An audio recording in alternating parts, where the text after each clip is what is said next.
इसलिए मैं इसको कहता हूं ये गरीब अमीर सबके ऊपर बराबर एप्लीकेबल है, कोई थ्रेशोल्ड लिमिट नहीं है। 1 लाख का ट्रांजेक्शन होता है, 1 करोड़ का हो सकता है, 100 करोड़ का हो सकता है। आप रूरल हैं, आप एग्रीकल्चर क्लास से बिलोंग करते हैं, आप फार्मर हैं, आप पब्लिक सर्वेंट हैं, आप आईएएस हैं, आप प्राइवेट सिटीजन हैं, आप कुछ भी हैं, अगर बेनामी ट्रांजेक्शन हुआ है तो बेनामी ट्रांजेक्शन हुआ है। समय की सीमा, कोई समय की सीमा नहीं है इसमें। यह एक ऐसा पहला कानून है कि जिसमें समय अनंत है, ना इसका प्रारंभ है ना अंत है। पास तक कोई उसकी लिमिटेशन नहीं है। कोई पिछले, अगर आप आज बेनामी प्रॉपर्टी होल्ड कर रहे हैं, आपने कभी भी ली हो, इट इज बेनामी ट्रांजेक्शन। अभी एक निहारिका जैन का राजस्थान हाईकोर्ट का जजमेंट आया है, लेकिन उसको फाइनलिटी नहीं मिली है। तो आप पास के ट्रांजेक्शन को ही पकड़ सकते हैं। चलिए उस पर थोड़ा सा डिस्प्यूट हो सकता है कि पास के ट्रांजेक्शन को, 2016 के ट्रांजेक्शन को आप नहीं पकड़ेंगे। अब आप अगर प्रश्न पूछें कि साहब आज मैंने कोई ऐसी संपत्ति ली, वो कल को बेनामी निकल आई, तो कब तक मेरे पर नोटिस आ सकता है? क्या सिर्फ मुझे ही पकड़ सकते हैं या मेरे बच्चों को भी पकड़ सकते हैं? उसका आंसर क्या है? टाइम इज इनफाइनाइट, समय अनंत है। तो इसलिए यहां पर भी सरकार ने समय की सीमा से इसको नहीं बांधा। जब जागो तब सवेरा। अगर वो 50 साल बाद उनको लगेगा तो बेनामी प्रॉपर्टी होल्ड कर रहे हैं आप, तो ये बेनामी प्रॉपर्टी अटैच हो सकती है, जो वर्तमान कानून लेकर आए हैं। कोई बाद में कुछ समय सीमा बांध दे तो अलग बात है। एक और एग्जांपल आपको देता हूं, ये मैं प्रैक्टिकल एग्जांपल दे रहा हूं जैसा हो रहा है। एक सज्जन जो नॉन रेजिडेंट हैं, आप कुछ प्रश्न पूछना चाह रहे हैं, पूछिए।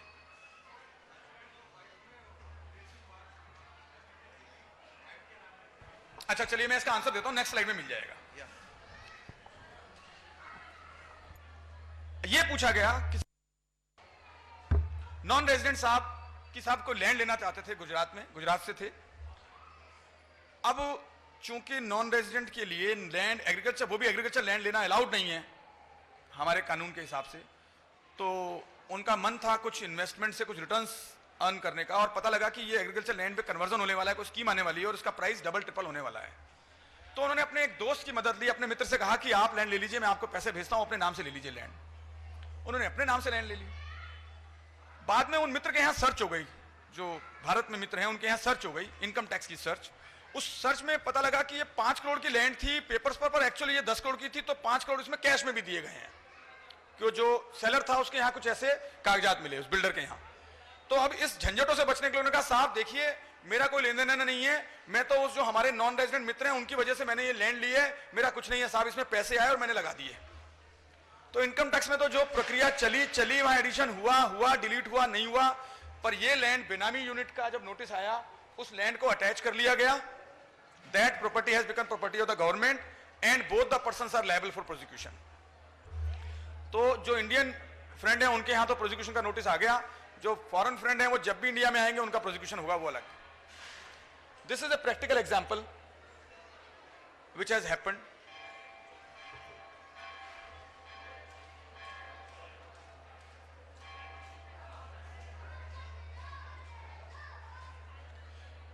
There are some exceptions to it. इसके 4 पार्ट हैं। समय अभाव के कारण मैंने सिर्फ पार्ट नंबर ए ही पढ़ा है आपके सामने, आप स्लाइड मंगा लीजिएगा, उसमें चारों पार्ट्स मैंने लिखे हैं कि बेनामी ट्रांजैक्शन और किन किन परिस्थितियों में हो सकता है। Part B, part C, part D मैं अभी नहीं ले रहा हूं, मैं अभी क्लासिक बेनामी ट्रांजैक्शंस आपके सामने रख रहा हूं। पहला, प्रॉपर्टी हेल्ड बाय कर्ता, ये एग्जम्पशन है। दूसरा, फ्यूडिशरी कैपेसिटी में अगर कोई प्रॉपर्टी है। तीसरा, property held in the name of spouse और in the name of any child. Spouse means spouse of that person, not spouse of some other person, क्योंकि इस तरह भी क्वेश्चन आए हैं। क्योंकि देखो बेनामी लॉ एक ऐसा लॉ है जिसमें अलग तरह की चिंताएं आ रही हैं, अलग तरह के भाव आ रहे हैं। तो जैसी चिंताएं वैसे भाव आते हैं, वैसे प्रश्न आते हैं। किसी को लगता है कि बेनामी प्रॉपर्टी पकड़े जाने की वजह से कहीं मेरी बेनामी प्रॉपर्टी ना पकड़ी जाए, किसी को लगता है कि मेरा बेनामी रिश्ता ना पकड़ा जाए, किसी को लगता है बेनामी रिश्ता पकड़ा गया तो बेनामी प्रॉपर्टी ना पकड़ी जाए। तो एक ने यही पूछा सज्जन ने कि साहब ये बताइए सर, ये तो बात ठीक है लेकिन हुज स्पाउस, तो उसमें साफ साफ लिखा है हिज और हर स्पाउस। प्रॉपर्टी हेल्ड, तो आपने जो प्रश्न पूछा उसका आंसर यह है कि अगर स्पाउस के नाम से है तो एग्जम्पशन में है। Property held as joint neighbour in the name of brother sister linear descendant और डिसेंडेंट, तो एक्सेप्शन है ब्रदर और सिस्टर के केस में, लेकिन जॉइंट ओनर होना जरूरी है। अब आपको याद आएगा कुछ प्रॉपर्टी हो सकता है आपने अपने पेरेंट्स के नाम से ली हो और आप उसको अपना ओनर दिखा रहे हो, तो आपने जाने अनजाने में एक बेनामी ट्रांजैक्शन किया हुआ है। एक सभा में क्या हुआ कि एक सज्जन उठ के जाने लगे, बड़ी अच्छी भाषण चल रहा था, तो मैंने पूछा, मैंने कहा साहब ये मेरी बात उनको समझ में नहीं आ रही, या मैं कुछ तेज बोल रहा हूं, या भाषा का प्रयोग मुझे कुछ बदलना है। तो ऑर्गेनाइजर महोदय ने कहा कि देखिए साहब, आपकी बात हमें समझ में आ रही है, इन महोदय को कुछ अपने ट्रांजैक्शन याद आ गए हैं, ये सोच रहे हैं सूरज ढलने से पहले उसको मैं सेटल कर दूं, तो इसलिए शायद बीच में छोड़ के जा रहे हैं। तो जाने अनजाने में कुछ ट्रांजैक्शन हो सकते हैं जो बेनामी ट्रांजैक्शन की कैटेगरी में आ सकते हैं। अब नेक्स्ट कैटेगरी है पावर ऑफ अटॉर्नी केसेस की। तो पावर ऑफ अटॉर्नी केसेस में एग्जेम्पशन देने की कोशिश जरूर की है, but this exemption is not absolute because it is coupled with few conditions, and the condition number 1 is that the contract of giving power of attorney must be registered. Other condition is stamp duty must have been paid. In most of the cases where properties are transferred by way of power of attorney, it will be very very difficult position to achieve these two conditions. अगर ये दो condition ही हो जाती है तो cell DD हो जाती है. So most of the power of attorney cases are also prone to be covered under Benami Transaction Act.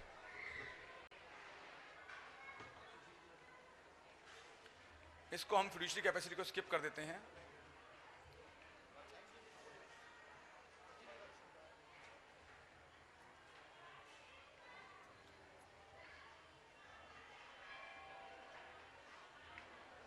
Benami property.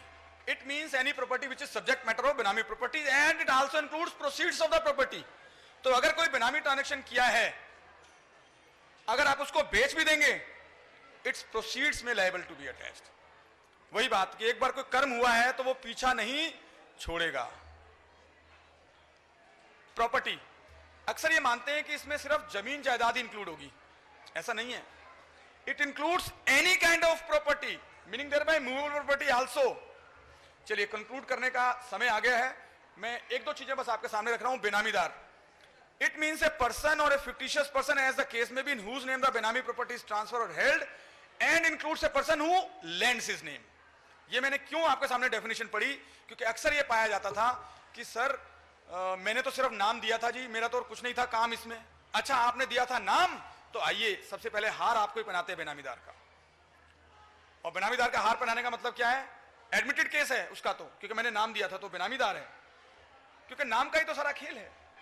तो उसका क्या काम है फिर? अगर बेनामीदार आ गया तो क्या हार पहनाया जाएगा? सेक्शन 53. प्रॉपर्टी भले ही चले जाए उसको पता मतलब नहीं है, क्योंकि प्रॉपर्टी तो किसी और की है. प्रोसिक्यूशन 7 इयर्स का एंड फाइन. बहुत सारी बातें हैं, इसको हम घंटों डिस्कस कर सकते हैं,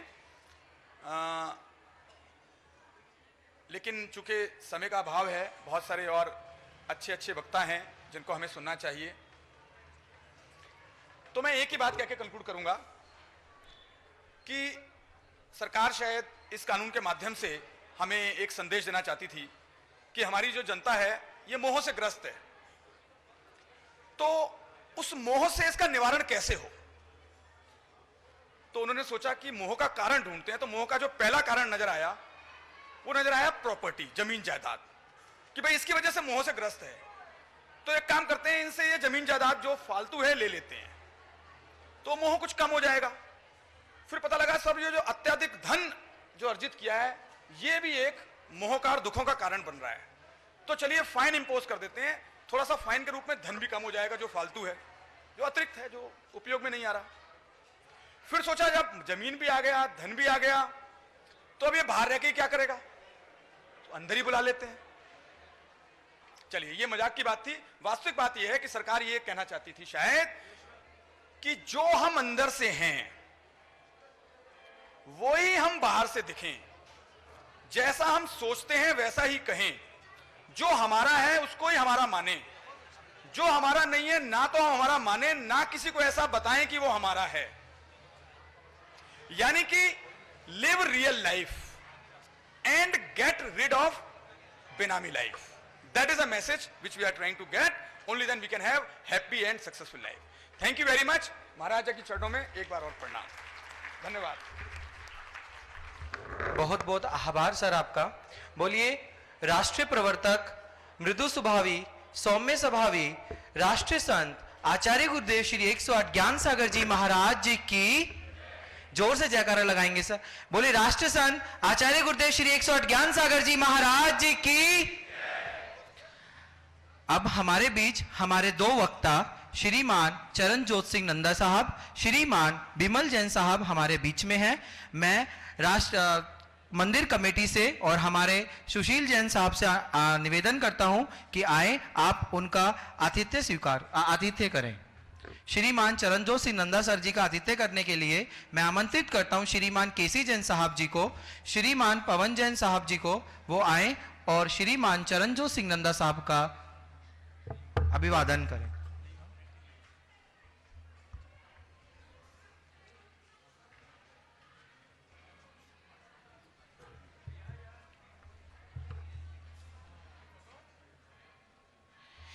एक निर्देश, जिन भी चार्टर्ड अकाउंटेंट्स के पास आचार्य श्री के साहित्य नहीं है वो यहां पर स्टॉल से प्राप्त कर सकते हैं।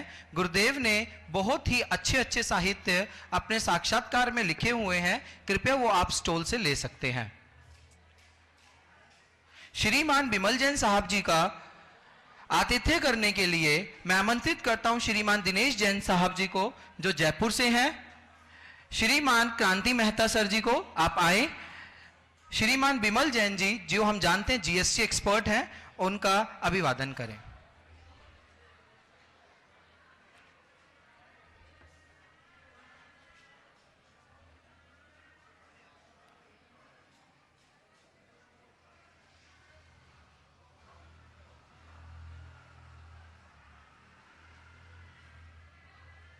कृपया जोरदार ताली बजाकर हम यहां से इनका अभिवादन करते हैं।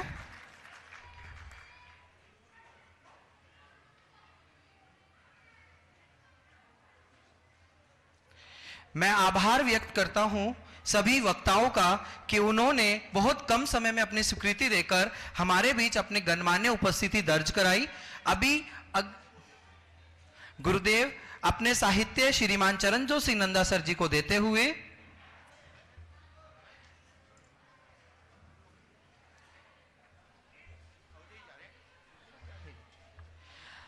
श्रीमान गिरीश आहूजा सर एंड श्रीमान अश्विनी तनेजा सर जी, आप हमारे बीच में आए। हम जैन समाज एवं चार्टर्ड अकाउंटेंट समाज की तरफ से आपका आभार व्यक्त करते हैं।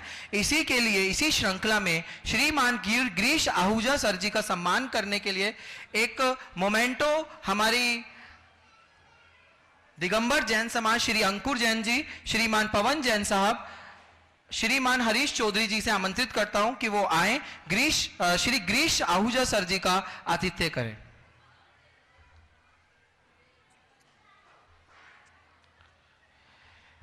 शायद यहां जो बैठे हैं आप शायद जानते होंगे, जो हमारे फाइनेंस मिनिस्टर अरुण जेटली जी रह चुके, उनको पढ़ाने वाले हमारे डॉक्टर गिरीश आहूजा सर थे, जिन्होंने एक स्टूडेंट को फाइनेंस मिनिस्टर तक पहुंचाया। ऐसी हस्ती आज हमारे बीच में है, कृपया जोरदार ताली से उनका अभिवादन करें। आप सर 30 से ज्यादा जो चार्टर्ड अकाउंटेंट्स और अच्छे अच्छे आईटीओ मतलब जो अच्छे अच्छे इनकम टैक्स के ऑफिशियल्स है जो पढ़ते हैं और जिनसे रूलिंग्स देते हैं, वो आपके द्वारा लिखी गई बुक को पढ़कर ही अपने अनाउंसमेंट्स देते हैं और अपनी रूलिंग्स देते हैं। आपका बहुत बहुत धन्यवाद। श्रीमान अश्विन तनेजा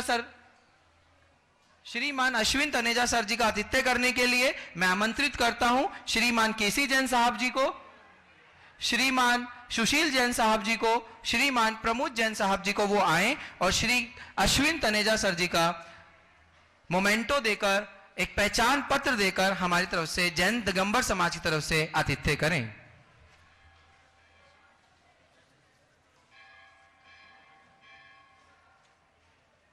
श्रीमान अश्विन तनेजा सर जी सिर्फ सीए इंस्टीट्यूट के मेंबर नहीं, हमारे पार्लियामेंट में जितनी 3 इंस्टीट्यूट हैं, सीए, सीएस और सीडब्ल्यूए, तीनों के ये मेंबर हैं और तीनों क्वालिफाई करके यहां तक पहुंचे और इनकम टैक्स एपेलेट ट्रिब्यूनल के भी ये फॉर्मर मेंबर रह चुके हैं। कृपया जोरदार तालियां बजाकर इनका अभिवादन करें। मैं पुनः दिगंबर जैन समाज और चार्टर्ड अकाउंटेंट जैन समाज की तरफ से आपका अभिवादन करता हूं, धन्यवाद देता हूं कि सर आपने अपना कीमती समय निकालकर हमारे बीच अपने भाव और अपना लेक्चर रखा। Thank you so much for sir your valuable enrichment, enlightenment, discussion between us, that we hope to seek you, your presence in next All India conference, somewhere else it to be happen. We will see you, your next gracious presence in next year. Thank you so much, sir. आइए अब अगली श्रृंखला में हम चलते हैं। अगली श्रृंखला में हम चलते हैं ऐसे स्पीकर को आमंत्रित करने के लिए जो 1, 2, 3 बार टेन्योर नहीं 4 बार पहले टेन्योर में रहकर सेंट्रल काउंसिल में अपनी मौजूदगी दर्ज करा चुके हैं और अभी भी प्रेजेंटली वो सेंट्रल काउंसिल मेंबर में है, श्रीमान चरणजोत सिंह नंदा साहब। ये दिल्ली से हैं और इनको मैं आमंत्रित करने के लिए, स्कॉट के लिए आमंत्रित करता हूं श्रीमान पीयूष जैन जी को, वो इनको डायस तक लेकर आए और मैं यहां बैठे हुए सभी गणमान्य लोगों से रिक्वेस्ट करता हूं, प्लीज जोरदार ताली बजाकर आप इनका अभिवादन करें। इनके लिए एक शेर जो इनका खुद का लिखा हुआ है। खुदा के घर से कुछ फरिश्ते फरार हो गए, खुदा के घर से कुछ फरिश्ते फरार हो गए, कुछ उन्होंने पकड़ लिए, कुछ आप जैसे हमारे यार हो गए। आइए अब सुनते हैं हम श्री चरणजोत सिंह नंदा साहब जी को, वो आए और अपना सेशन हमारे बीच में रखें। श्रीमान जी।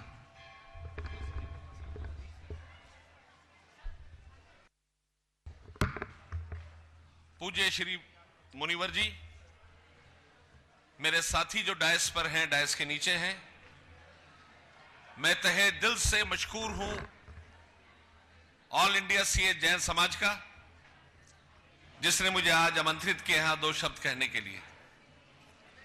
साथियों, मेरा टॉपिक एक बड़ा कंटेम्पररी, एक बड़ा जलवंत टॉपिक है।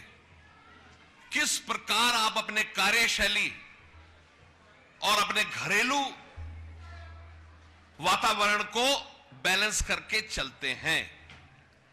हल्की सी कमी रहेगी टॉपिक में। आपका कार्य, आपका घर और सबसे इंपॉर्टेंट आपका खुदा, आपका भगवान, हमें इन तीनों को बैलेंस करके चलना है। 20 मिनट लूंगा मैं आपके, उम्मीद करता हूं कि आपका कंसेप्ट इस रास्ते में थोड़ा सा बेहतर होगा। एक छोटी सी एनेक्डोट के साथ अपनी बात शुरू करता हूं। एक साहब बहुत अमीर थे, नई मर्सिडीज कार लेकर आए थे और बड़ी शिद्दत के साथ स्पोर्ट्स मॉडल मर्सिडीज कार चलाते हुए बड़ा गर्व महसूस कर रहे थे। इतनी बेहतरीन खूबसूरत कार, इतना बढ़िया एसी, इतने खूबसूरत गैजेट्स, इतना बढ़िया साउंड सिस्टम, और अचानक कहीं से एक पत्थर आके उनके विंड स्क्रीन पे गिरा। विंड स्क्रीन टूट गई। उन्होंने ब्रेक लगा के देखा कि लड़के ने पत्थर मारा था, दौड़ के लड़के के पास गए, उसको जाते एक थप्पड़ रसीद कर दिया। बेवकूफ शख्स, तुम जानते हो इस कार की क्या कीमत है? लड़के ने कहा, मैं तो गरीब आदमी हूं, मुझे कार की कीमत तो नहीं पता, लेकिन भाई के प्रेम की कीमत पता है। आधा घंटा से मेरा भाई जो अपाहिज है कुर्सी से नीचे गिरा पड़ा है। बड़ी कारों को हाथ देकर रोक लिया, कोई नहीं रुकी तो ये मुझे उठाना पड़ा। असाधारण कदम, पत्थर आपकी तरफ फेंकने पड़े। इमीडिएटली उसके हाथ जोड़ के कहते, भैया गलती हो गई, मुझे क्षमा करो। बच्चे को उठाया, दौड़ के गाड़ी में गए, फर्स्ट एड बॉक्स लाए, उसको दवाई लगाई, उसको सीट पे बैठाया, उसको बेल्ट से लगाई और उनको जिंदगी का पहला इल्हाम हुआ। जिंदगी में अगर आप अपने आप को नहीं बदलेंगे तो ना जाने कहां से पत्थर आकर आपको बदलने पे मजबूर करेंगे। उन पत्थरों का इंतजार ना करें। हमारी जिंदगी में सबसे इंपॉर्टेंट हमारी फैमिली है, लेकिन इंसान की त्रासदी जो सबसे ज्यादा इंपॉर्टेंट होता है वो सबसे ज्यादा निगलेक्टेड होता है। हमारे मां बाप जो हमारी जिंदगी के लिए सब कुछ हुआ करते हैं, आज भी हैं, कितना समय दे पाते हैं हम उनको? कितना समय उनके साथ बैठ पाते हैं? अब आपसे बात करना चाहते हैं, आपसे गुफ्तगू करना चाहते हैं, आप ईमेल के अंदर माहिर है, वो आपसे खतों किताबत करना चाहते हैं। हम में से कितने लोग आज यहां आने से पहले अपने मां बाप को छू कर आए, अपने पिता को कह के पिताजी आज मैं जिंदगी में जो कुछ हूं सिर्फ आपकी वजह से हूं। कितने लोग अपनी मां को कह के आए कि मां मैं तो खाक था, तूने जर्रे को उठा के आफताब बना दिया। कितने लोग। एक उर्दू में बहुत उम्दा शेर है जो आपकी नजर करता हूं। वो शेर है, आसमां पे किसी के ठिकाने नहीं होते, आसमां पे किसी के ठिकाने नहीं होते, जो जमीन के नहीं होते वो कहीं के नहीं होते।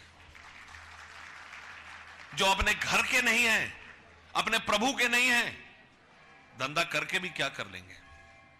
अगर आप जैन समाज की बात करते हैं तो जैन समाज शब्द, जैन जिना शब्द से बना है। आप सब इसके बहुत बड़े ज्ञाता हैं।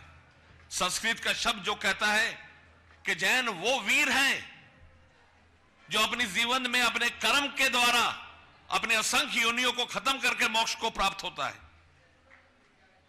हम जैनिज्म के 3 अगर प्रिंसिपल्स को, गाइडिंग प्रिंसिपल को डिस्कस करें तो पहला प्रिंसिपल है राइट बिलीफ, सही आस्था। हमारी आस्था कहीं भटक तो नहीं रही?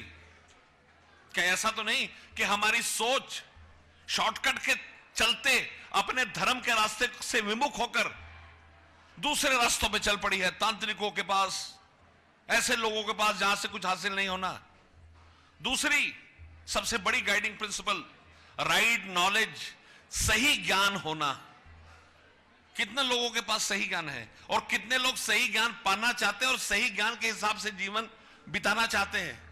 आज पूज्य मुनीश्वरी यहां पर बैठे हैं, उनके प्रवचन हमारे जीवन को पूर्ण रूप से बदल सकते हैं, हमारी सोच को बदल सकते हैं। हम जो डिप्रेशन में डूब रहे हैं उसको एक जीने का मकसद दे सकते हैं। हम में से कितने लोग इस रास्ते पे चल रहे हैं? मेरी आपसे पुरजोर गुजारिश है, रिक्वेस्ट है, अपील है कि अगर नहीं चल रहे तो आज से चलना शुरू कर दें। यहां पर बहुत सारे चार्टर्ड अकाउंटेंट्स हैं और चार्टर्ड अकाउंटेंट्स अपनी जिंदगी में बहुत कुछ सीखते हैं। एक चार्टर्ड अकाउंटेंट एक दुनिया के तमाम महफिल को एक शेर के जरिए को मैसेज देने की कोशिश कर रहा था। वो कह रहा था, कुछ तो फर्क है तेरी और मेरी तालीम में, कुछ तो फर्क है तेरी और मेरी तालीम में। तूने उस्तादों से सीखा है, हमने हालातों से सीखा है। लेकिन क्या हम उन हालातों को बदलने के लिए तैयार हैं? मेरा हृदय प्रसन्न हो गया। आज मेरी मैरिज एनिवर्सरी है। मैं आज के दिन कहीं नहीं जाता, पर मोहित जी ने कहा कि आपको आना पड़ेगा। और मैं तिजारा मंदिर के बारे में वेद जैन साहब के समय से सुन रहा हूं। मैं आना चाहता था, मेरे काउंसिल कुलीग प्रमोद जी हैं, मैंने कहा मैं अवश्य आना चाहूंगा। और भगवान कितना करिश्मा साज है, मैं आपके सम्मुख हाजिर हूं।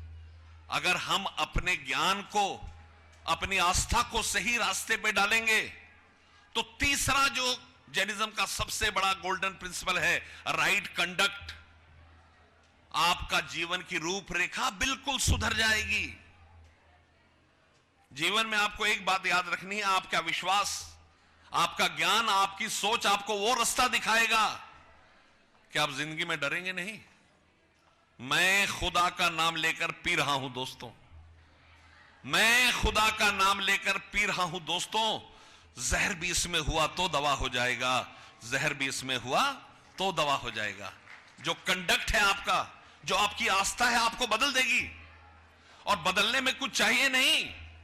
आपने शहीद भगत सिंह के बारे में सुना होगा। शहीद भगत सिंह को 23 साल की उम्र में फांसी हो गई। इंटरनेशनल ट्रीटी ऑफ प्रिजन्स ये कहती है कि किसी वाहिद शख्स को फांसी तभी हो सकती जब सूरज चढ़ रहा हो। 23 मार्च को इनको शाम को 5:30 बजे फांसी अता करी गई, जब सूरज डूब नहीं रहा था, अपितु पूरी तरह डूब चुका था। जब इम्तियाज अली जल्लाद शहीद भगत सिंह पर आए, उन्होंने बताया कि तेरी मौत होने वाली है, तुझे फांसी देने वाली है, तो शहीद बड़े खुश दिखे। भगत जी मुस्कुराए। उसने कहा कमाल है यार, मैंने आज तक जिससे मौत की बात की वो तो कांपने लग पड़ा, गिरने लग पड़ा, तो मुस्कुरा रहे हो। शहीद भगत सिंह ने कहा मरना सच है, जीना झूठ। और आज मैं अपनी मां भारती के चरणों पे प्राण न्यौछावर कर रहा हूं। मुझ जैसे कितने भाग्यशाली लोग हैं इस दुनिया में। खतों किताबत बंद थी, उनको कागज कलम नहीं मिलते थे। एक कोयले का टुकड़ा उठाकर अपनी जेल खाने में की इबारत लिखी। एक 23 साल का लड़का जिसकी दुनिया में उसको खराब करने के लिए कई अयाशियां हैं, उन सबको भूलकर उन्होंने सिर्फ एक बात लिखी कि कुछ इस कदर मेरी फितरत से वाकिफ है मेरी कलम, कुछ इस कदर मेरी फितरत से वाकिफ है मेरी कलम। इश्क लिखना भी चाहूं तो इनकलाब लिखा जाता है, इश्क लिखना भी चाहूं तो इनकलाब लिखा जाता है। जिस दिन हम सब जैनिज्म के इन तीनों गोल्डन प्रिंसिपल के साथ जुड़ जाएंगे, ऐसे समाजों, ऐसे व्याख्यानों की महत्ता खत्म हो जाएगी। हमें अपने फैमिली के साथ जुड़ना है, अपने माँ बाप, अपने बच्चों के साथ जुड़ना है। मुझे ख्याल पड़ता है, आपने सुनी होगी कहानी कि एक साहब नई गाड़ी लेकर आए। गाड़ी इतनी खूबसूरत थी कि बच्चे से रहा ना गया। एक सिलाई लेकर, एक लोहे की सिलाई लेकर वहां लिखने लग पड़ा अपने बाप का नाम। 6 साल का बच्चा, उसे पता नहीं था कि इसके ऊपर अगर कुछ लिखा जाएगा तो गाड़ी की कीमत गिर जाएगी। बाप आया, बच्चे को गाड़ी पे लिखता देख गुस्से से बेकाबू हो गया, एक लोहे का डंडा बच्चे के हाथ पे मारा, बच्चे की 4 उंगलियां टूट गई। The matter reach to the court. वहां जब बच्चे से उसकी प्रस्तुति की गई तो बच्चे ने कहा मेरे पिता ने नहीं मारा, मैंने खुद अपने आप को मारा है। बाप अपने आप को कभी माफ ना कर सकेगा इस कृत्य के लिए। हम अपने माता पिता के प्रति, अपने बच्चे, अपनी बीवियों के प्रति कितने समर्पित हैं। हमें लगता है काम बहुत कुछ करेगा। जी हां, काम बहुत कुछ करेगा। मैं आपको रॉल्ड वेलो की बात बताता हूं। वो डिज्नीलैंड में एक फैमिली अपने माता पिता के साथ हॉलिडे कर रहे थे, बहुत मजा आ रहा था। अचानक उनके ऑफिस से उनको मैसेज आया कि आपको ऑफिस रिज्यूम करना है। अगर आप डिज्नीलैंड जाएं तो वो एनहाम जगह है, वहां पर डिज्नीलैंड है, लॉस एंजल्स के बिल्कुल पास, और इनका ऑफिस सैन फ्रांसिस्को में था।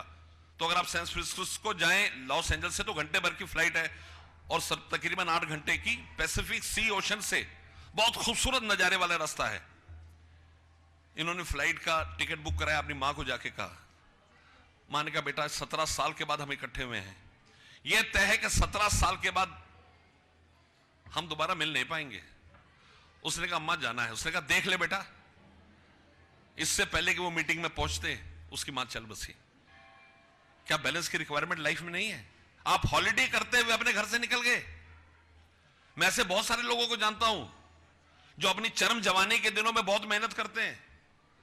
बच्चे उनका इंतजार करके उनको भूलना शुरू कर देते हैं, और जब शाम को वापस घर आते हैं तो बच्चों को उनके बिना रहने की आदत पड़ जाती है। फिर वो बच्चों के पास जाना चाहते हैं, बच्चे उनको तस्लीम नहीं करते। आप पुराने सारे राजा राजवाड़ों की बात करें, जितनी दाई मां थी, बच्चे उनसे ज्यादा प्यार करते थे रानी के बजाय, और आखिर में रानी बिलख बिलख कर रोती थी, बच्चों का प्यार नहीं प्राप्त कर सकती थी। आज हम सब एक ऐसे समय में आ गए हैं जहां पर हमारी सोच बिगड़ गई है। और सोच कैसे बिगड़ती है इसके ऊपर आपको एक लाइट सा एग्जांपल देता हूं। एक साहब अपने दोस्त के घर पहुंचे, घंटी मारी, दोस्त ने दरवाजा ना खोला, दोबारा घंटी मारी। इस प्रक्रिया में 3-4 मिनट गुजर गए। अब उनका बीपी हाई होना शुरू हो गया। कहता बताओ इतनी बेइज्जती, दरवाजा नहीं खोल रहा। उन्होंने कहा चलो कोई बात नहीं, आखिरी बार घंटी मारता हूं, अगर दरवाजा खोला तो अंदर चला जाऊंगा, नहीं तो वापस चला जाऊंगा। इस बार घंटी बजाते ही दोस्त नमूदार हुआ गेट पे। कहते अरे भाई साहब आप बड़े गुस्से में थे। कहते क्या बात है तुम दरवाजा नहीं खोल रहे? दोस्त ने कहा हाँ भाई साहब थोड़ा बिजी था, अंदर इंडिया पाकिस्तान का मैच आ रहा है। इंडिया पाकिस्तान का मैच हो तो हिंदुस्तानियों के रगों में दौड़ने वाली ऑक्टेन भी 90% तक गर्म हो जाती है। उसका अगला क्वेश्चन था क्या स्कोर है? उसने कहा बड़ा कंफर्टेबल, हिंदुस्तान को जीतने के लिए 40 रन चाहिए, 4 ओवर हैं। लेकिन इस सारी वार्ता का सबसे दुखद परिणाम यह है कि जब तक वो अंदर जाके सोफे पे कंफर्टेबल हुए, यकायक अचानक हिंदुस्तान अनकंफर्टेबल हो गया, 3 विकेट गिर गए। इन्होंने माथा पीट लिया कि भगवान ये दिन दिखाने को अंदर भेजा था, इससे बेहतर होता मैं बाहर निकल लेता। भरे मन से हाथ जोड़ के प्रभु से प्रार्थना की कि भगवान हिंदुस्तान को जितवा देना, चाहे कुछ भी हो जाए। मैच चलता रहा, बड़ी जद्दोजहद से आखिरी बॉल पर मैच पहुंचा। हिंदुस्तान को जीतने के लिए 5 रन चाहिए थे। बैटिंग कर रहे थे हरभजन सिंह भज्जी और बॉलिंग कर रहे थे सैयद अफरीदी। 5 रनों के लिए इन्होंने अपने तमाम गुरुओं, भगवानों, देवी देवताओं को कहा कि प्रभु जीत जाए बस हिंदुस्तान, जहां बोलो मैं करूंगा। हे संतोषी मास, 16 शुक्रवार उद्यापन करूंगा, गुरुद्वारे में जाऊंगा, शिव मंदिर जाऊंगा, बस एक बार हिंदुस्तान जीत जाए। बैटिंग सजाई गई, इनका दिल धड़कने लगा। लेकिन इस सारे प्रकरण के दौरान उन्होंने देखा कि उनका दोस्त हिंदुस्तान की इस टेंशन से बिल्कुल बेफिक्र कॉफी चुसक रहा था, और कॉफी ही नहीं चुसक रहा था, उसकी झाग निकाल के चाटने की चेष्टा कर रहा था। आखिरी बॉल से पहले उसको झाग चाटते देख के इनका खून और घोल उठा कि हिंदुस्तान का बेड़ा गर्क इस जैसे देशद्रोही करते हैं। जयचंद गद्दार ना हो कहीं का। बहरहाल आखिरी बॉल पर सैयद अफरीदी बड़ी देर से आए बॉल लेकर। भज्जी को पता था बिना सिक्सर काम चलेगा नहीं, बैट लेकर वो हाफ वॉली तक दौड़े और इससे पहले कि वो सिक्सर मारते पीछे से किल्ली गिर गई। इन्होंने माथा पीट लिया कि भगवान इससे बेहतर था धरती फट जाती मैं उसमें समा जाता। यह दिन दिखाने को अंदर भेजा था।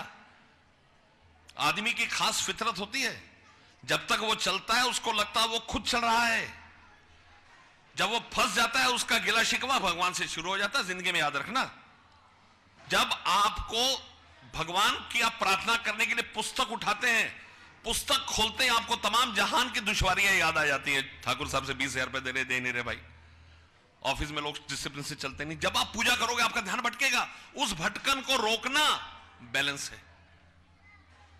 बहरहाल इनका खून खौल उठा, इन्होंने जूता उठाया दोस्त को मारने के लिए, जो सारी दुनिया से बेखबर, हिंदुस्तान की शर्मनाक हार से बिल्कुल विलुप्त पूरी तरह कॉफी चुसक रहा था। लेकिन इससे पहले कि जूता उस तक फेंकते एक बड़ा खुशगवार इशारा हुआ, एम्पायर ने नो बॉल करार कर दिया। इन्होंने भरे हृदय से भगवान का शुक्रिया अदा किया कि प्रभु कौन से तुमने मेरी लाज रख ली, अब पूरी राज रख लेना। इस बार हिंदुस्तान जीत जाए, दोबारा बिसात बिछाएगी, दोबारा बैटिंग करने के लिए हरभजन भज्जी आए। अब सैयद अफरीदी की बॉल लेकर दोबारा उन्होंने वही अपनाया कार्यशैली। हाफ वॉली तो गए लेकिन बैट से बॉल को इतना जबरदस्त तरीके से मारा कि सिक्सर मार दिया। गिर गिर के नाचने लग पड़े। जब अपने आनंद के अतिरेक पे थे, नजर फिर दोस्त पे पड़ी। हिंदुस्तान की इस शानदार ही जीत से बेखबर दोस्त अभी भी कॉफी में डूबा हुआ था। अब इनसे बर्दाश्त ना हुआ, इन्होंने कहा बेवकूफ खुदगर्ज देशद्रोही, हिंदुस्तान जीत चुका और तू कॉफी में डूबा हुआ है। दोस्त का मासूम सा जवाब, कहता मुझे पहले से पता है भाई साहब ये रीप्ले है। हमारी जिंदगी में रीप्ले नहीं होते। आपके बच्चे, आपके मां बाप आपके पास बार बार नहीं आएंगे। अंग्रेजी में कहावत है, the day when you start understanding what your father was correct is the day you have a grown up son who does not agree to you। मेरा बेटा मुझे मेरे गुनाह गिनाता रहा और मुझे अपने बाप की बेगुनाही पे रोना आता रहा। आपका सवाब, आपकी रिस्पॉन्सिबिलिटी अपनी फैमिली की तरफ है। हम लोग काउंसिल में बैठते हैं, इतने साल बताया मोहित जी ने, 24 साल हमारी बीवी सब कुछ करती है। आज मैंने सुबह बताया, कहती जा रहे हो, मैं कहा जाना है, कहती कोई बात नहीं। उसके बाद मेरा 4:30 बजे हैबिटेट में प्रोग्राम है, मैं कहा शाम को 6 बजे तक आ जाऊं, कहती आ जाओ। एक हमारा दोस्त है, उसके आज जागरण है, मैं कहा 6, 6:30, 8 बजे, कहते 9 बजे तक जरूर आ जाना। ये जिंदगी में कहां मिलता है? हमारी फैमिली, हमारे माँ बाप, हमारे बच्चे। मैं आपको बताता हूं, मैं काउंसिल में 1998 से, और मेरा बच्चा 98 में हुआ था, मेरी शादी 96 में हुआ थी। मैं रात को 1 बजे से पहले घर नहीं आता था। मेरे दोनों बच्चे उठकर मुझे मिलते थे, 1 से 2 तक हम बात करते थे, फिर मैं सोता था। मैं 9 बजे उठता था, वो 6 बजे स्कूल चले जाते थे। आपको बैलेंस बनाना पड़ेगा। हम 2 ही भाई हैं, मेरे छोटे भाई का बेटे की भी यही आदत है। मैं 1 बजे उठ के, अरे बड़े पापा क्या हाल है, आप 10 मिनट उससे बात कर अपने आप को तरोताजा महसूस करते हैं। हमें समय नहीं देना, हमें क्वालिटी समय देना है, क्वालिटी टाइम। बहुत समय नहीं लूंगा, बहुत वक्त डायस पर है। यही अपनी वाणी को विराम देते हुए आपसे सिर्फ ये कहूंगा कि फैमिली से बेहतर दुनिया में कुछ नहीं है। एक रिसर्च हुई कि इंसान की जिंदगी में 5 इंपॉर्टेंट चीजें क्या हैं। पहले इंपॉर्टेंट चीज है वर्क, दूसरी इंपॉर्टेंट चीज मां बाप, दोस्त, प्रोफेशन, धर्म। पहली 5 बॉल हैं। पहली बॉल रबड़ की बॉल है, धंधा छूट गया नया धंधा आ जाएगा। बाकी सारी बॉलें शीशे की हैं, टूट के इतनी बिखर जाएंगी कि आप चाह कर भी उन्हें समेट नहीं पाओगे। मेरी आप सबसे पुरजोर गुजारिश है, रिक्वेस्ट है कि फैमिली को समय दें, उससे बेहतर कुछ नहीं है। अपने भगवान की खिदमत में समय लगाएं। आप कितने खुद नसीब हैं कि आपके सामने खुद स्वरूप में पूजे मुनिश्री बैठे हैं। इनके आशीर्वाद, इनके इतिहास, इनके टीचिंग्स को पढ़कर आप अपनी जिंदगी को सही रास्ते पर डाल सकते हो। चलते चलते आखिरी शेर के साथ खत्म करूंगा। कपलेट है कि भीगे हुए परों से परवाज करके देख। पर पंखों को कहते हैं फेदर को, और परवाज कहते हैं उड़ने को। भीगे हुए परों से परवाज करके देख, अंजाम उसके हाथ है आगाज करके देख। आज एक बेहतर जिंदगी की शुरुआत करें, अपनी फैमिली को साथ जोड़ें। Thank you so much. Thank you, sir, for your enlightening views and such a spiritual message that you passed between us. I would like to congratulate, I would like to say happy anniversary on the behalf of all the audience and the guest speakers. And I would like to say thanks that you spent your valuable time between us. In next series, मैं गुरुदेव के लिए 4 line बोल के अपनी वाणी को विराम देके अगले वक्ता को आमंत्रित करता हूं। गुरु दर्शन से नूर मिलता है, गुरु दर्शन से नूर मिलता है, गमे दिल को सुरूर मिलता है। गुरुदेव, क्योंकि ये गुरुदेव की ही हमारे सामने एक इच्छा थी और उनके कारण, उनकी अभिव्यक्ति कारण आज हम सारे chartered accountant all India 3rd Jain conference हम कर पाए और इतने अच्छे अच्छे अनुभवी वक्ताओं को हम अपने बीच बुला पाए। ये गुरुदेव आपका आशीर्वाद है, आपका पावन सानिध्य है, जिसके कारण आज हम एक रूफ के अंदर सब बैठे हैं। गुरुदेव, गुरु के दर्शन से नूर मिलता है, गमे दिल को सुरूर मिलता है। गुरुदेव, आपकी जो भी भक्ति करता है उसे कुछ ना कुछ जरूर मिलता है, उसे कुछ ना कुछ जरूर मिलता है। बोलिए राष्ट्रीय संत शाकाहार प्रवर्तक मृदुभाषी सौम्य स्वभावी गुरुदेव आचार्य श्री 108 ज्ञान सागर जी महाराज जी की जोर से जयकारा लगाएंगे। गुरुदेव आचार्य श्री ज्ञान सागर जी महाराज जी की। इसी श्रृंखला में हमारे साथ श्रीमती बीना जैन, धर्मपत्नी श्री विमल जैन जी हमारे मौजूद हैं। मैं आमंत्रित करता हूं आपके स्वागत के लिए श्री अवनी जैन जी को, जो गुड़गांव से सीए अवनी जैन जी, वो आए और इन्हें पटका और माला पहनाकर आपका आतिथ्य करें। मैम प्लीज आइए, नीचे दे दो।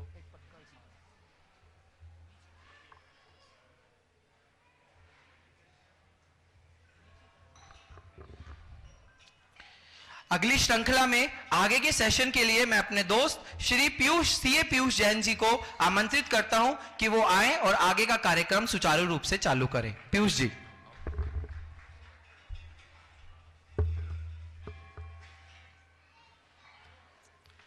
धन्यवाद Mohit. After the enlightening words of mister CS Nanda sir, I would like to call Mr. Pramod Jain sir, who is going to enlighten us on the basic issues of internal audit reports. He is a graduate from SRCC, a chartered accountant, a company secretary, a CMA qualified, IP, LLB, a number of degrees are there to honor Mr. Pramod Jain sir.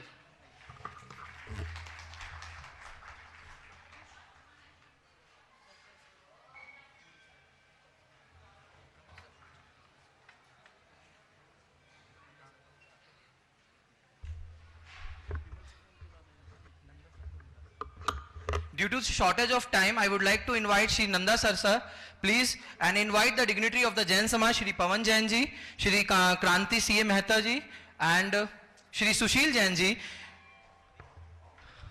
to kindly greet the Nanda sir that he has spent his valuable time between us and for his enlightening views.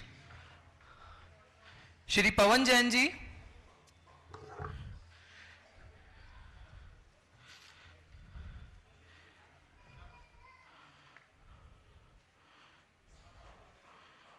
please have a huge round of applause for in this greeting the Nanda sir.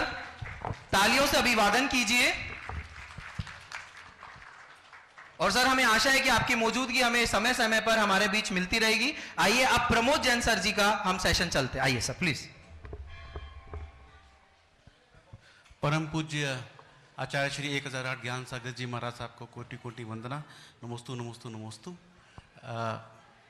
NIRC के chairman Harish Chaudhary Jain ji को, KC Jain साहब, हमारे experienced central council member Nanda ji जो जा रहे हैं, Vimal Jain ji GXT expert, हमारे अभय चंडालिया जी, ठाकुर साहब, राकेश जैन जी जो करनाल से आए हैं, अभिषेक जैन जी, रिचेंद्र जैन जी, आलोक जैन जी,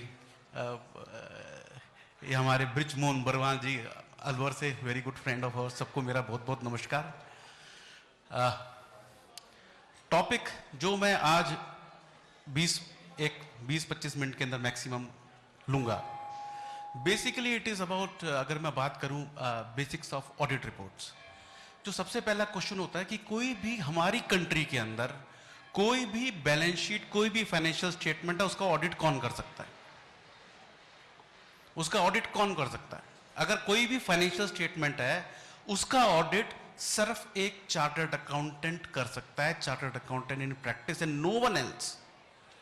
आज इनकम टैक्स कोई भी कर सकता है, जीएसटी कोई भी कर सकता है, कंपनी लॉ कोई भी कर सकता है, बेनामी लॉ कोई भी लॉ कर सकता है, बट ऑडिट सिर्फ एक चार्टर्ड अकाउंटेंट इन प्रैक्टिस कर सकता है। और आज का जो मेन प्रोग्राम है, third all India CA Jain conference 2019, तो सीए जब चालू हुआ on 1st of July 1949, much before when the Constitution of India was formed, that is 26th of January 1950, उससे पहले सीए इंस्टीट्यूट बना ताकि प्रॉपरली अकाउंटिंग और ऑडिट हो सके। उस वक्त इनकम टैक्स और दूसरे लॉस की कभी कोई बात नहीं थी, बेसिक था कि ऑडिट प्रॉपरली हो, सारे फाइनेंशियल स्टेटमेंट्स प्रॉपरली जाए। तो हम जिस चीज का हम चार्टर्ड अकाउंटेंट्स को ऑडिट करना है, उस ऑडिट के बारे में अगर हम देखें तो बेसिक अगर हम बात करें तो starts with accounts, then the financial statements and the audit. और मैं ये बात बेसिकली हमेशा कहता हूं कि जैसे कोई मैन्युफैक्चरिंग होती है, तो मैन्युफैक्चरिंग जब होती है तो पहले रॉ मटेरियल को प्रोसेस किया जाता है, फिर फिनिश प्रोडक्ट आता है। पर हमारे सीए के प्रोफेशन में ऐसा प्रोफेशन आज की डेट में कुछ जगह है जहां पर फिनिश प्रोडक्ट रॉ मटेरियल से पहले रेडी है। जैसे बैलेंस शीट बनती है, कहते ऑडिट रिपोर्ट, कहते सर वो तो है ना, बस पिछले साल की कॉपी पेस्ट की। और सर उसी की वजह से कई बार हम लोगों को बहुत सारे रेगुलेटर से सुना जाता है जो काम सिर्फ हम ही कर सकते हैं, हमारा वाला कोई नहीं कर सकता, हमारे अलावा कोई नहीं कर सकता, हमको उस काम पे बहुत मेहनत की जरूरत है to raise our bar, to raise our standards. मैं कुछ छोटी छोटी बात बताऊंगा इन पॉइंट्स के ऊपर जो हो सकता है कि हम लोग कहीं मिस कर रहे हैं, राइट? हम वो वाली डिस्कस करेंगे।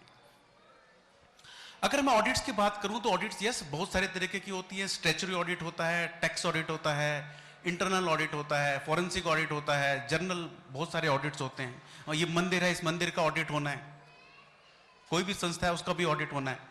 स्टैच्यूटरी ऑडिट की मैं बात करूं, टैक्स ऑडिट की बात करूं तो वो डायरेक्ट टैक्स में भी है, अब तो इनडायरेक्ट टैक्स में भी है, 99C जो बिमल भाई देखेंगे। इंटरनल में कंकरेंट होता है, मैनेजमेंट एक्सेट्रा ऑडिट्स होते हैं। तो डिफरेंट टाइप ऑफ ऑडिट्स हैं, लेकिन अगर फाइनेंशियल स्टेटमेंट का ऑडिट है वो सिर्फ चार्टर्ड अकाउंटेंट कर सकता है। एक ये बात जनरली आती है कि हम जब टैक्स ऑडिट की बात करते हैं तो एक 3CA होता है, एक 3CB होता है। एक 3CA और एक 3CB इशू करते हैं। जब हम इशू करते हैं उसके बाद 3CD उसका पार्ट होता है, राइट? तो हम ये 3CA कब इशू करते हैं और 3CB कब करते हैं? 3CA कब करते हैं? है जी, फॉर कंपनीज है, किसी और लॉ में ऑडिट हुआ। मैं नॉर्मली एक क्वेश्चन पूछता हूं, 4 साल से पूछ रहा हूं, आज दोबारा पूछता हूं यहां पे। ये एक प्राइवेट लिमिटेड कंपनी है जो कि 1 फरवरी 2019 को इनकॉर्पोरेट हुई, जिसकी टर्नओवर थी 2 करोड़। तो उसका टैक्स ऑडिट होना था, तो वो आपके पास आया, चार्टर्ड अकाउंटेंट के पास ही आएगा। तो आया तो उसने बोला जी मेरा ऑडिट करके रिटर्न फाइल कर दो। तो आप 3CA इशू करेंगे कि 3CB करेंगे? प्राइवेट लिमिटेड कंपनी है, 3CB कह रहे हैं आप, ए कह रहे हैं राकेश जी। हाँ जी, आपका क्या कहना है? हाँ जी मैडम बोलो। 3CA, अच्छा 3CB क्यों सर? आपने बोला 3CB क्यों? कंपनीज लॉ एक्ट के अंदर उसका ऑडिट नहीं होगा। बिल्कुल सही कह रहे हैं। कंपनीज एक्ट 2013 में चेंज आया कि अगर कोई भी कंपनी 1 जनवरी के बाद इनकॉर्पोरेट होती है तो उसका फाइनेंशियल ईयर एंड होगा मार्च नेक्स्ट, यानी उसका कंपनी लॉ में ऑडिट हुआ ही नहीं। जब कंपनी लॉ में ऑडिट नहीं हुआ, जैसे अभी आपने कहा था किसी और लॉ में ऑडिट, तो किसी और लॉ में ऑडिट हुआ ही नहीं तो 3CB होगा, 3CA नहीं। और मार्च 20 के अंदर 20 में भी B होगा। क्यों? अभी आपने कहा था किसी और लॉ में ऑडिट। बेसिक क्या होता है, अगर मेरे को इनकम टैक्स की रिटर्न भरनी है तो जिस पीरियड की रिटर्न भर रहा हूं उस पीरियड की फाइनेंशियल्स का ऑडिट किसी और लॉ में हुआ क्या? कंपनी लॉ में तो ऑडिट कितने महीने का होगा? 14 मंथ्स। 14 मंथ्स। तो उस साल 2 ऑडिट होंगे और 2 फीस होगी, है ना? कंपनी लॉ में 14 मंथ्स, इनकम टैक्स में 12 महीने की अलग बैलेंस शीट बनेगी, उसका अलग ऑडिट होगा। राइट? गेटिंग? ठीक है जी, कोई डाउट? हाँ, मेरा नेक्स्ट क्वेश्चन यही है, अगर एलएलपी होगा तो उसके अंदर 3C जाएगा कि 3C जाएगा? बी जाएगा। हाँ जी, कोई और दूसरा व्यू? तो 3C यही हो सकता है ना। हाँ जी, कोई और व्यू? सब भी कह रहे हैं 3C आपने कहा क्यों 3C क्यों? अगर 40 लाख से, यानी 1 करोड़ तो क्रॉस कर रही है, 40 लाख पता नहीं करे नहीं करे। हाँ, मैं भी वही कह रहा हूं कि अगर टैक्स ऑडिट हो रहा है तो 1 करोड़ तो क्रॉस कर रही है, 40 लाख पता नहीं क्रॉस कर रही है कि नहीं कर रही, मैं डाउटफुल है ना। हाँ, मैं भी वही कह रहा हूं कि अगर 1 करोड़ तो क्रॉस कर रही है, 40 लाख पता नहीं कर रही है कि नहीं कर रही। कैपिटल है 25 लाख कैपिटल। मेरा क्वेश्चन सिर्फ इतना, हम बहुत ज्यादा थ्योरी में चले जाते हैं। हाँ, हम बहुत ज्यादा थ्योरी में चले जाते हैं। जब वो टैक्स ऑडिट है तो 1 करोड़ तो क्रॉस कर रही है तो 40 तो करेगी ही करेगी ना। तो 3CA लगेगा सर, बी नहीं लगेगा। 3CA लगेगा, बी नहीं लगेगा। सेकंड, माय नेक्स्ट क्वेश्चन, जो एलएलपी एक्ट में ऑडिट होना है उस ऑडिट रिपोर्ट का फॉर्मेट क्या होना है?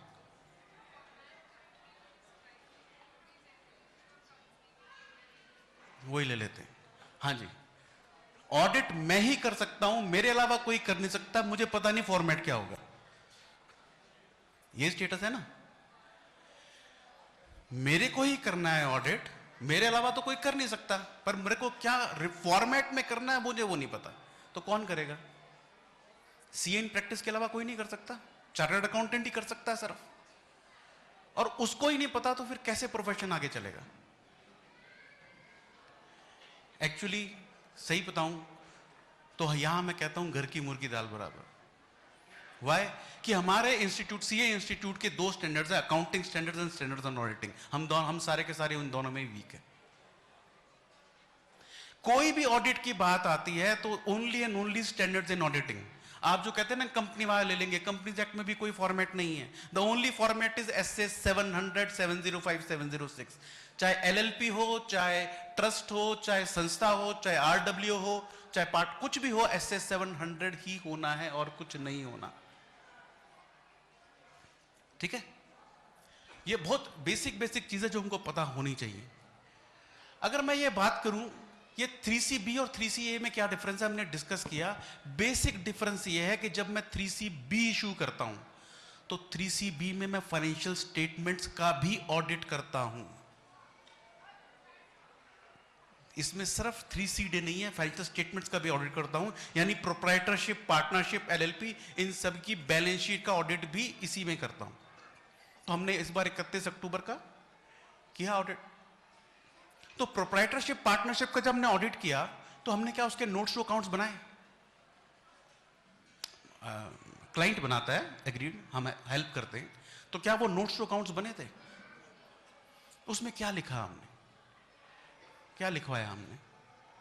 नोट्स में क्या क्या लिखते हैं प्रोप्राइटरशिप, पार्टनरशिप के में? कभी गौर किया? या पिछले साल का कॉपी पेस्ट? कभी गौर किया? उसमें हम अगर ध्यान करेंगे, क्योंकि अगर नहीं ध्यान आ रहा और 31 अक्टूबर को ही किया, ध्यान नहीं आ रहा, यानी कॉपी पेस्ट हुआ है। बहुत सीधी सी बात है, सिर्फ बैलेंस शीट पे ध्यान दिया। नोट्स टू अकाउंट्स के अंदर हम जो नॉर्मली अगर आप ध्यान याद कर, मैं बोलूंगा तो याद आ जाएगा, हम लिखते हैं कि मेरा अक्रूवल सिस्टम है, मेरा फिक्स्ड एसेट्स कॉस्ट पे है, डेप्रिसिएशन है, इन्वेंट्री कॉस्ट और net realisable which ever level, बस इतना ही करते हैं और कुछ नहीं करते। क्या हम उसमें रिलेटेड पार्टी ट्रांजैक्शन देते हैं? रिलेटेड पार्टी देते हैं उसमें नोट्स में? नोट्स में देते हैं। 48(2)B की नहीं बात कर रहा मैं, नोट्स टू अकाउंट्स के अंदर रिलेटेड पार्टी यानी लेना देना, purchase, sale, loan, interest, closing balances नहीं देते। तो क्या ये प्रोप्राइटरशिप, पार्टनरशिप को अकाउंटिंग स्टैंडर्ड्स एप्लीकेबल नहीं है क्या? मैंडेटरी नहीं है?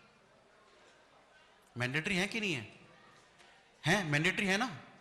या कोई डाउट है? प्रोप्राइटरशिप, पार्टनरशिप को अकाउंट स्टेटमेंट मैंडेटरी है ना? क्या वो कंप्लाई कर रहे हैं? नहीं। क्या हम उसको क्वालिफाई कर रहे हैं अपने रिपोर्ट में? मतलब हम इतनी श्योरिटी है हम लोगों में कि सबको अकाउंटिंग स्टैंडर्ड्स मैंडेटरी है, सबके सब कंप्लाई नहीं कर रहे और हम भी क्वालिफाई नहीं कर रहे, तो जेल जाना हम जाएंगे ना, बेचारा क्लाइंट क्यों जाए? वो तो हमको फीस भी नहीं दे पाता, है ना? जो चीज की मेरी रिस्पॉन्सिबिलिटी है ऑडिट रिपोर्ट की, जो मेरे अलावा कोई नहीं कर सकता और मुझे पता है कि मैं उसका कंप्लायंस नहीं कर रहा, फिर भी मैं क्वालिफाई क्यों नहीं कर रहा?